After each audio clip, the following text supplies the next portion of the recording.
निर्भर करता है। धर्म ग्रंथों के अनुसार जीवात्मा को उसके द्वारा किए गए कर्मों के अनुसार स्वर्ग या नर्क की प्राप्ति होती है, जिसके बाद वो पृथ्वी के कष्ट भोगने के लिए पुनः जन्म लेती है और जन्म मृत्यु के चक्र में उलझी रहती है। लेकिन इनमें से कुछ पवित्र जीवात्माएं ऐसी भी हैं जो जन्म और मृत्यु के इस बंधन से हमेशा के लिए मुक्त हो जाती है और परम धाम की ओर प्रस्थान करती है।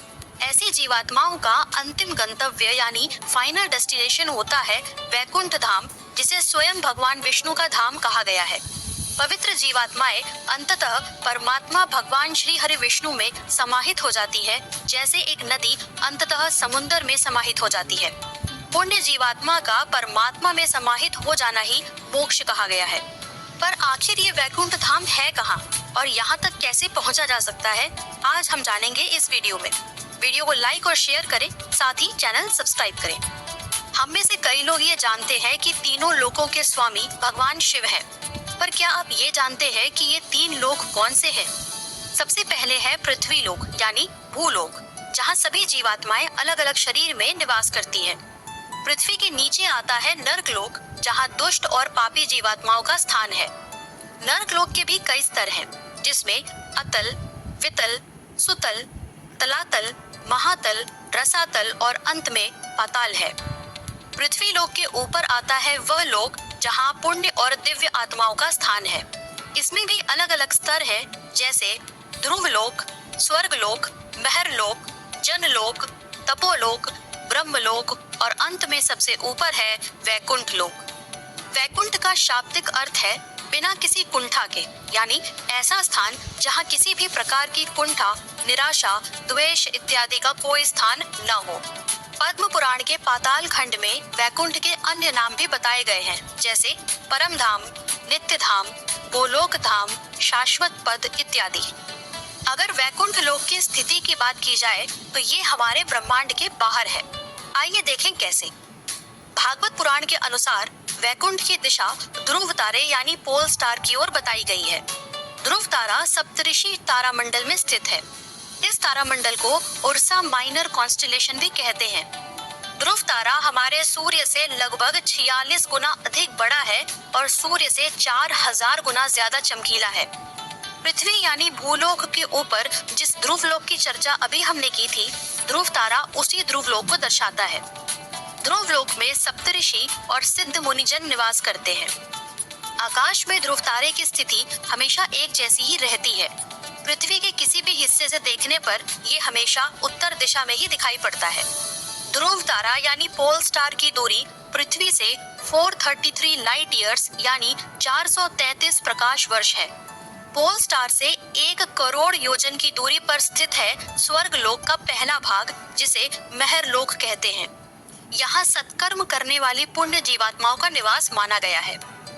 महर लोक से 2 करोड़ योजन की दूरी पर स्थित है जनलोक।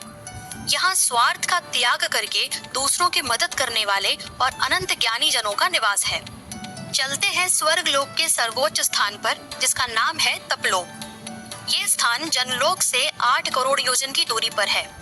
यहाँ उन साधु जनों और ऋषि मुनियों का निवास है जो अनंत ज्ञानी है और जिन्होंने मृत्यु पर विजय प्राप्त कर ली है।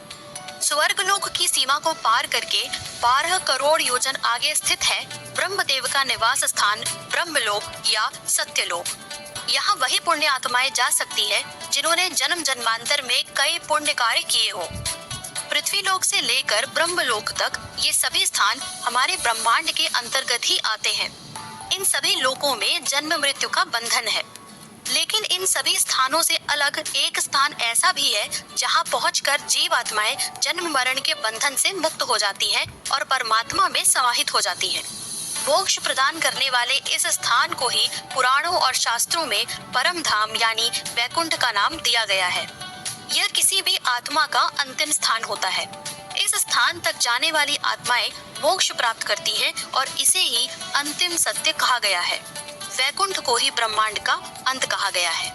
पृथ्वी से वैकुंठ की अनुमानित दूरी है 4 पद्म, 10 नील, 40 खरब, 3 अरब, 15 करोड़, 78,444 किलोमीटर। तो क्या हम कभी वैकुंठ तक पहुंच सकते हैं? चलिए इसका पता लगाते हैं। वैसे तो इस ब्रह्मांड में सबसे ज्यादा स्पीड प्रकाश यानी लाइट की होती है, लेकिन मनुष्य के पास लाइट की स्पीड से चलने वाला कोई विमान नहीं है। मनुष्य द्वारा बनाया गया अब तक का सबसे तेज गति से चलने वाला अंतरिक्ष यान है नासा के द्वारा बनाया गया पार्कर सोलर प्रोब, जो 1 घंटे में 6,35,000 किलोमीटर की दूरी तय कर सकता है। अगर हम इस गति से भी वैकुंठ की ओर चलते हैं तो भी हमें वहां तक पहुंचने में 12 लाख वर्षों से अधिक समय लग जाएगा। इसका मतलब ये है कि हम अब तक की सबसे मॉडर्न टेक्नोलॉजी के द्वारा भी कभी वैकुंठ तक नहीं पहुंच सकते। चलिए मान लेते हैं कि किसी प्रकार हम वैकुंठ की सीमा तक पहुंच भी गए, तो भी हम उसे देख नहीं सकते। ऐसा इसलिए है क्योंकि वैकुंठ भौतिक जगत में नहीं बल्कि किसी दूसरे आयाम यानी डायमेंशन में है। मनुष्य की आंखें भौतिक जगत यानी मटेरियल वर्ल्ड के 3 आयामों को ही देख सकती हैं। ये 3 आयाम यानी 3 डायमेंशंस है, लंबाई, चौड़ाई और गहराई। इनके अलावा समय यानी टाइम चौथा आयाम यानी 4th डायमेंशन है। कुल मिलाकर इन 4 आयामों तक ही मनुष्य की पहुंच है। पृथ्वी पर हिमालय में भी कुछ ऐसे ही रहस्यमयी स्थान है जो साधारण मनुष्य अपनी भौतिक इंद्रियों से देख नहीं सकता। शांग्रीला या ज्ञानगंज ऐसी ही एक रहस्यमयी जगह है जिसको आज तक कोई नहीं देख पाया है। ये स्थान दूसरे आयाम में है जहाँ तक मनुष्य की पहुँच नहीं है। कहा जाता है कि जिसने भी इस जगह को देख लिया वो वहाँ से वापस नहीं आता। इस जगह पर केवल सिद्ध पुरुष और तपस्वी ही निवास करते हैं। वैकुंठ कैसा है, ये कैसा दिखता है, क्या वहाँ शरीर के साथ पहुँचा जा सकता है या केवल हमारी आत्मा ही वहाँ जा सकती है? ये प्रश्न वैकुंठ के प्रति हमारी जिज्ञासा को और भी बढ़ाते हैं। इन सभी सवालों के जवाब हमें विष्णु पुराण, भागवत पुराण, ब्रह्मवैवर्त पुराण और हरिवंश पुराण में मिलते हैं। हमारे वेदों में कुल 64 आयामों यानी 64 डायमेंशंस की बात कही गई है। इनमें से 10 आयाम प्रमुख हैं। शास्त्रों के अनुसार पृथ्वी लोक, ध्रुव लोक और स्वर्ग लोक हमारे 4 डायमेंशन